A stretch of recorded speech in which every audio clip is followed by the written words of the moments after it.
Highlights. My name is Akatina, and this week we'll be presenting a documentary called The Secret of Our Century, Baha'u'llah.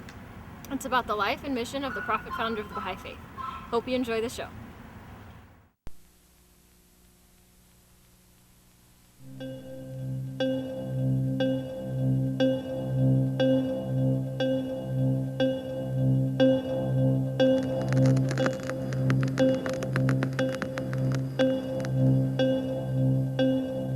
In November 1852, a man was brought out of the sewer that served as a dungeon for the worst criminals of Persia.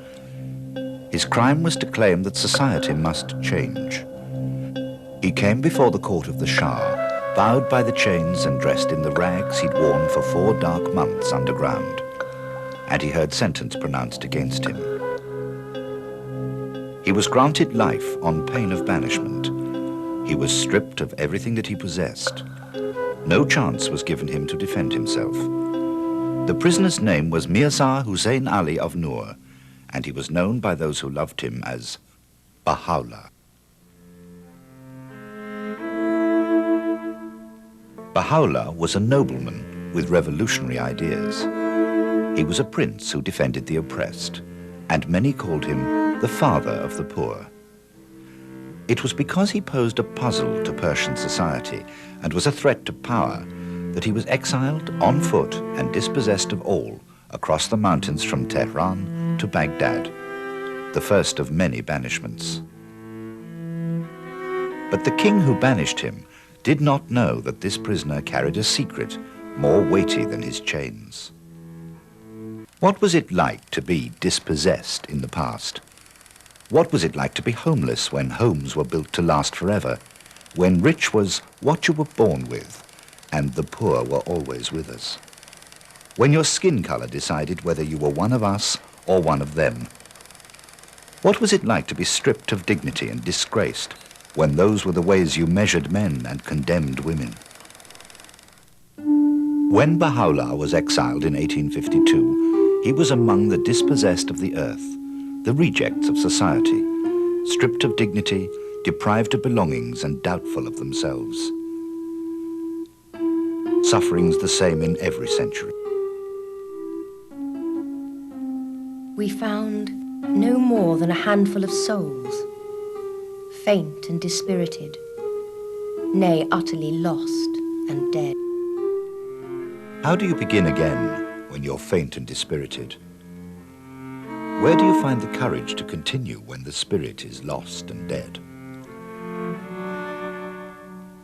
Regeneration is not easy. It doesn't always depend on welfare. It isn't always provided for by social security. Something more than a paycheck must revive the heart, resuscitate the soul.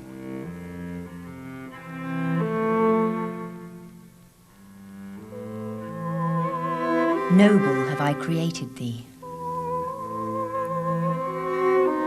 To the eternal I call thee.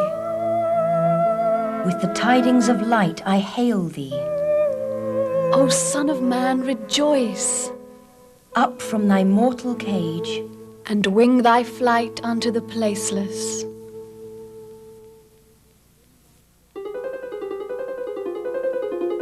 Guided by Baha'u'llah, the exiles in Baghdad revived. They regained faith in themselves and in the power of change. They became distinctive for their unity. They shared everything. They owned nothing. They came into possession of their true selves. A community began to emerge in Baghdad that Baha'u'llah claimed had the power to change the world. Power in the 19th century generally moved in one direction, from up to down. Leadership was imposed rather than served the general good. Authority was absolute, and those who wielded it did so absolutely. But in the middle of the last century, when Napoleon III was re-establishing one empire and the British were expanding another, a new kind of power was emerging which had nothing to do with empires.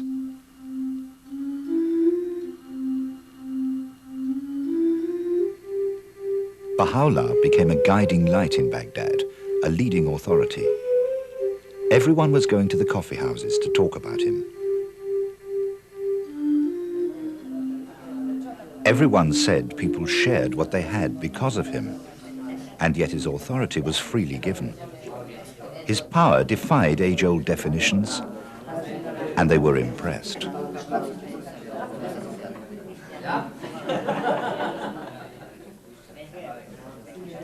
But he was envied as much as he was admired. The well-known Mirza Hussein Ali of Noor is in Baghdad, and many have gathered round him with sudden expectations. And soon the rumors began to circulate among government officials and ecclesiastic leaders.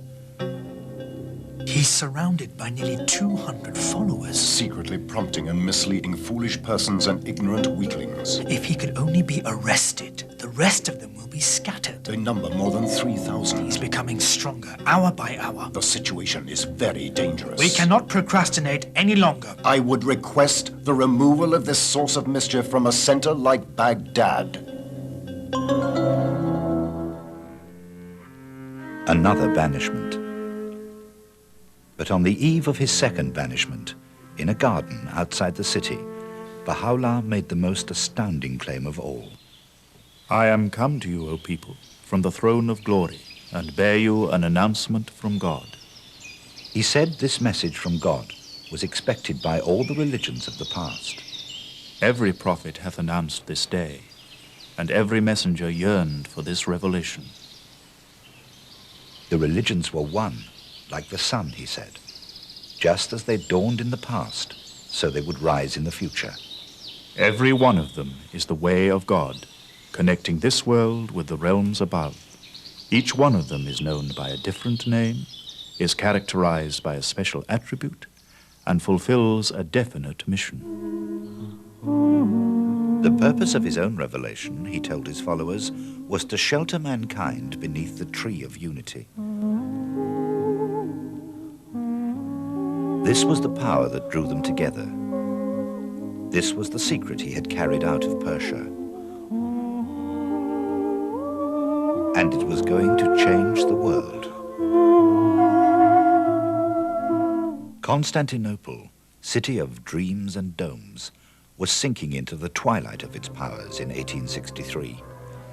A dying empire among the growing nations of the 19th century. Anything new was very disturbing, and so it wasn't long after Baha'u'llah arrived, acclaimed by friend and foe on every side, that rumors began to circulate once more. By December 1863, within 4 months of his arrival, Baha'u'llah received orders to leave.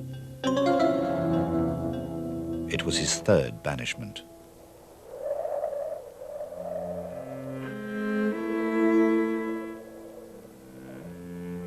Another winter, another journey.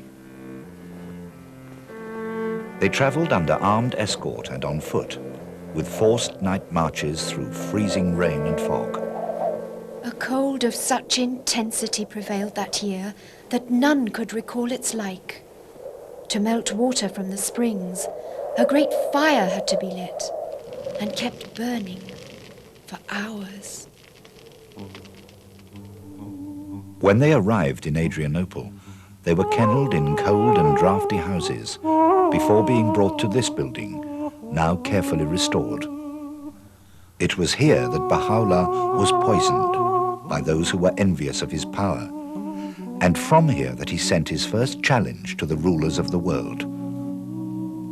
It was an outrageous thing to do by any standards.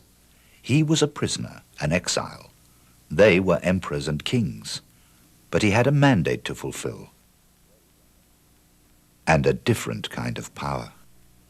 O king, I was but a man like others, asleep on my couch, when the breezes of the All-Glorious were wafted over me, and taught the knowledge of all that has been.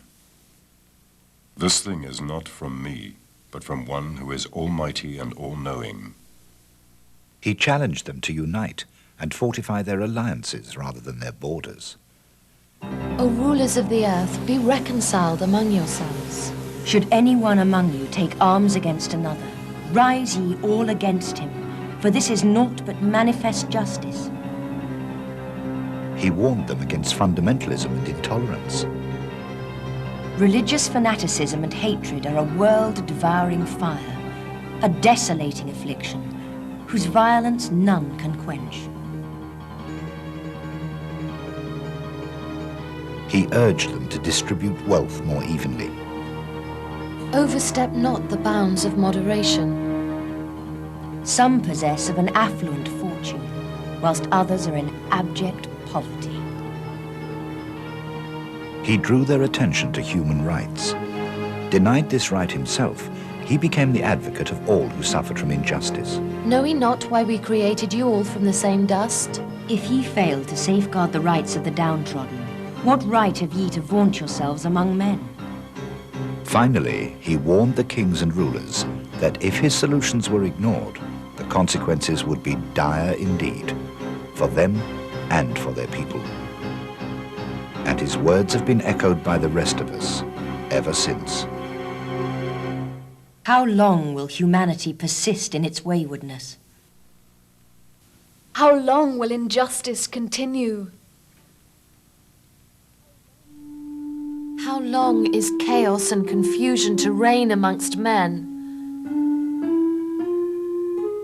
How long will discord agitate the face of society?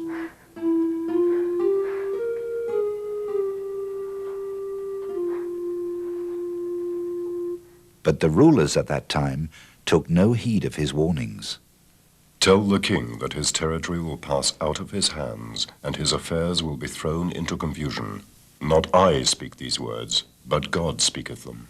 Baha'u'llah was writing these words in 1868 when the last edict of banishment came, issued by Sultan Abdul Aziz himself.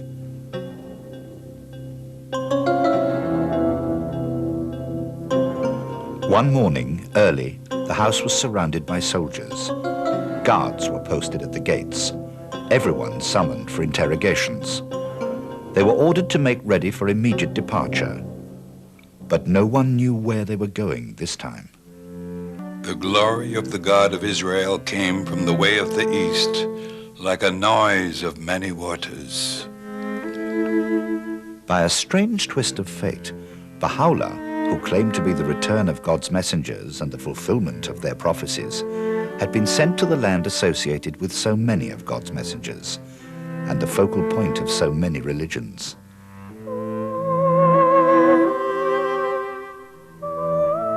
His final banishment had brought him to Akka in the Holy Land. The one they called the God of the Persians had been exiled to the ancient port of Ptolemais, the fortress city of Saint Jean d'Arc of the Crusaders, the meeting ground of Christian, Muslim, and of Jew. And here he was imprisoned for life among murderers and thieves in the penal colony of the Turkish Empire.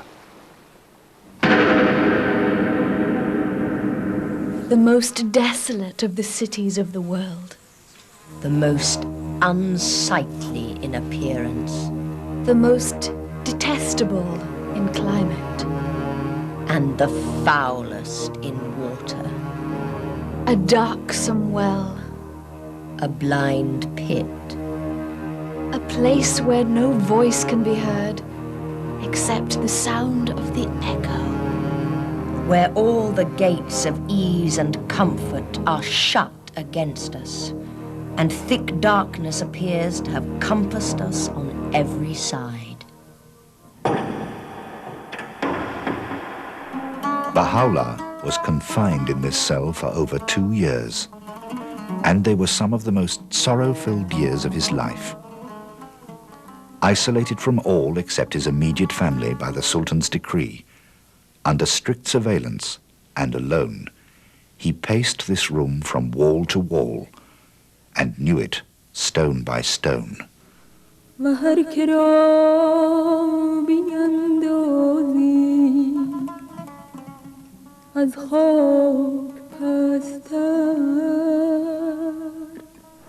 Baha'u'llah called Akka the most great prison. Many who'd walked for months to see him were turned away disconsolate from here and had to stand waiting on the sea wall for days, hoping to catch a glimpse of him or see his hand waving fleetingly at the prison window. was during this lonely time that Baha'u'llah lost his youngest son, who fell fatally from the prison roof one summer's night. His broken body was tossed into a shallow pauper's grave, here, outside the city walls. A senseless death, like so many others in our century.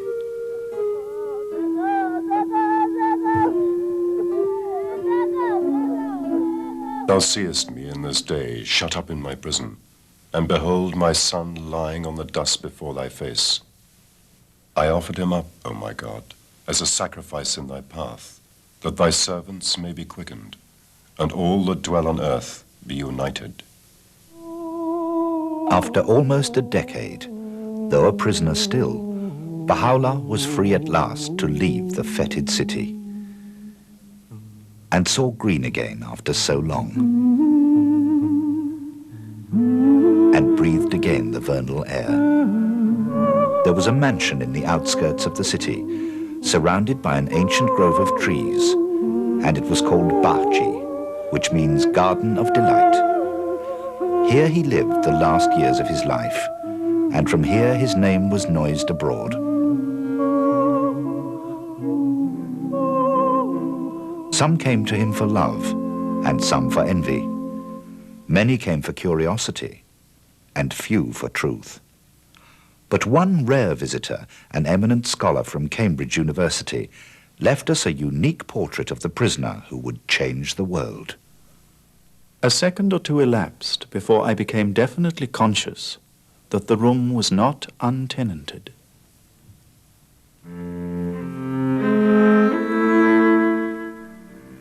In the corner where the divan met the wall sat a wondrous and venerable figure. The face of him on whom I gazed I can never forget, though I cannot describe it. No need to ask in whose presence I stood, as I bowed myself before one who is the object of a devotion and love which kings might envy, and emperors sigh for in vain. A mild, dignified voice bade me be seated, and then continued, Praise be God that thou hast attained. Thou hast come to see a prisoner and an exile. We desire but the good of the world and the happiness of the nations. Yet they deem us worthy of bondage and banishment, that all the nations should become one and all men as brothers, that the bonds of affection and unity be strengthened, and differences of race be annulled. What harm is there in this? Yet so it shall be. These fruitless strifes, these ruinous wars shall pass away, and the most great peace shall come. On May the 29th, 1892, Baha'u'llah passed away.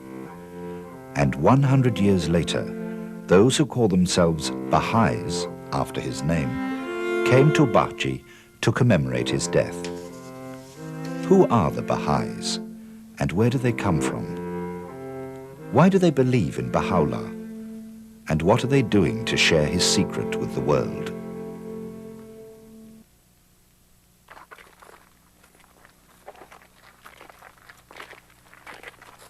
"100 years after his passing, the faith of Baha'u'llah has spread from Persia across the entire planet.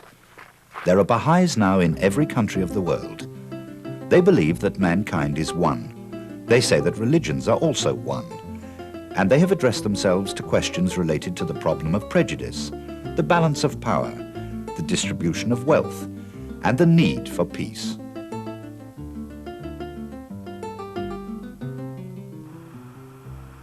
For Rick and Sandra Shickley in Washington, D.C., the most challenging of these issues is racism in the United States, a challenge which Rick faces as counselor to the Supreme Court, and Sandra has faced all her life as a black woman in white America.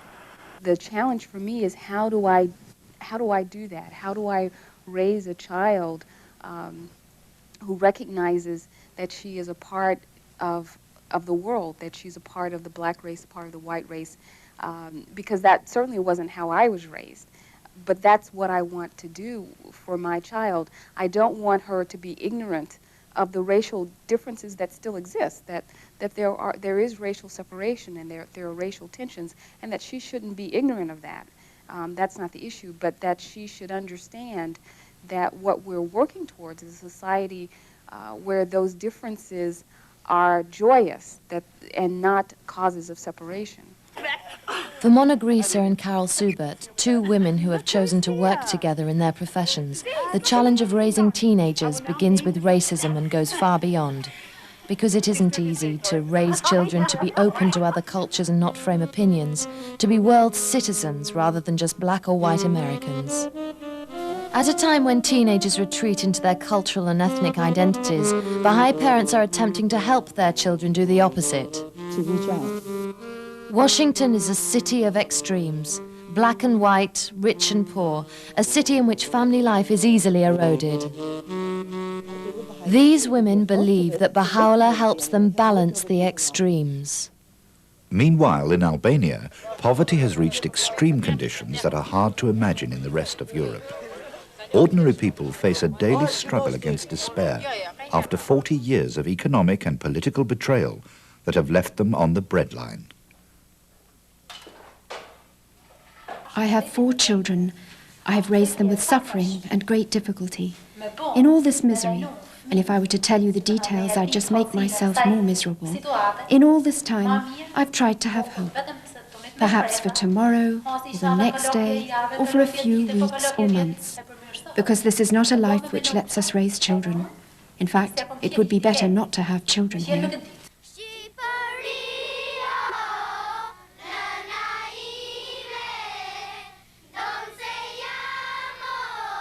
The challenge for Albanian Baha'is is to retain hope despite despair.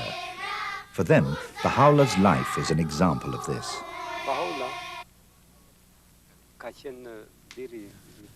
Baha'u'llah was the son of a minister in the court of Persia and had the opportunity to be a wealthy man, but didn't accept it. Instead, he dedicated his life to the service of humanity and to the poor for the unity of the human race. We too are poor, utterly poor. And this faith has given us enormous strength to cope with the difficulties of these times.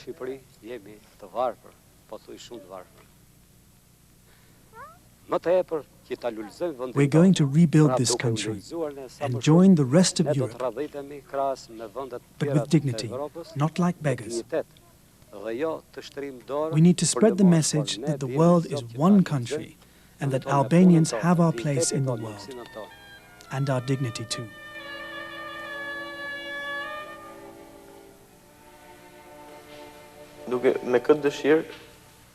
I have faith in God and hope for the future despite all the problems, because spirituality helps us rise beyond space and time. I accept the Baha'i faith because it's so modern. My dream, like my other friends in the Quartet Baha'i, is to spread the message of the faith through our music.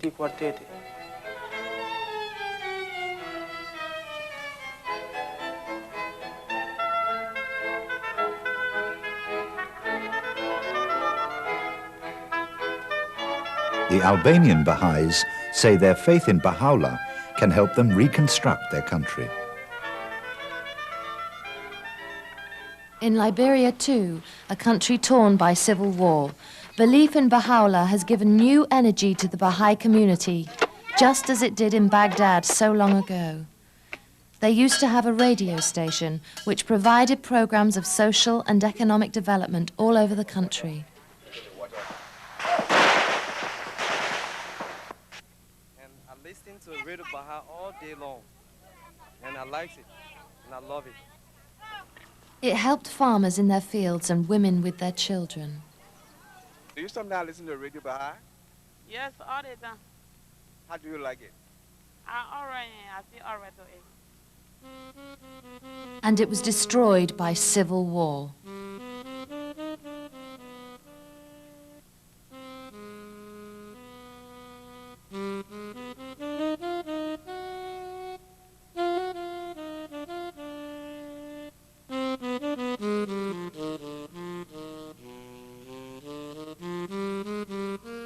This was their radio station, and the Baha'is, many of whom are still in refugee camps, say they are ready to rebuild it just as soon as they can.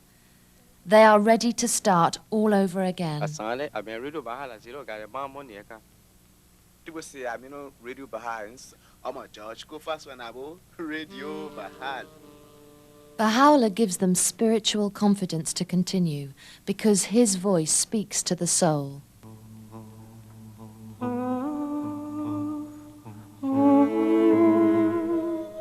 Chinese Baha'is, coming from a background of Buddhism, Taoism, and more recent communism, have also recognized an ancient spiritual power in the voice of Baha'u'llah. I have been a Baha'i for 3 years.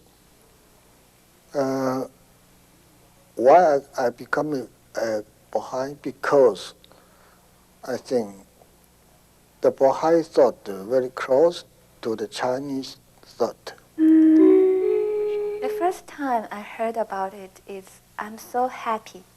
I was searching for religion, not only for myself, but also for China. Wu Tianming is known and loved as the godfather of Chinese film. I'm happy to be a Baha'i now and to have met so many Baha'i friends. I want to work together with them to make this world a better world. Because these ideas are what I've always been seeking. In my films, too. Baha'i ideas about unity and tolerance, prejudice and power have become familiar to liberal-minded people all over the world. We accept them as common sense without knowing they're Baha'i.